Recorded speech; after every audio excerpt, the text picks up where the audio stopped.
Hey, it's Rasul Berry, and I'm here at the Magdala Synagogue thinking about what can this place teach us about what it means to be on mission for Jesus. This is a first century synagogue that was discovered just a few years ago, and it's unique in the region because up until this point, no synagogues have been found dating back to the time of Jesus.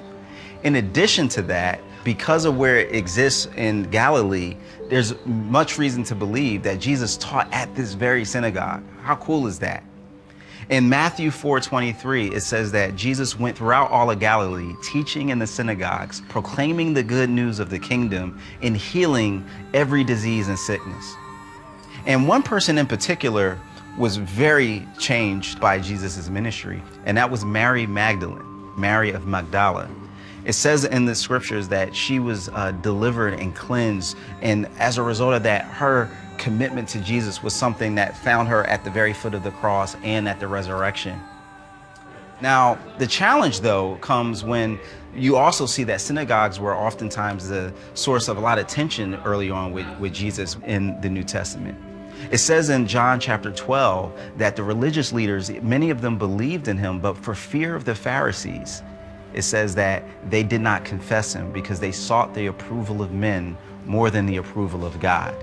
Very deep and profound statement that even rocks us when we think about in our own lives, right? Like, which one of those am I seeking? Throughout church history, we see that not everybody who comes to church or who is claiming to be a follower of Christ oftentimes has that as their highest priority. So the ultimate thing where it comes down to, right, about being on mission is we have a decision to make. There's a fork in the road. And that decision comes down to, am I seeking the approval of man or the approval of God? When we seek the approval of God, that might mean that we experience oppression. That might mean we experience persecution, that we experience resistance. But when we do that, we actually join Jesus in what it meant for him to teach, proclaim, and heal, something that he did at this very synagogue.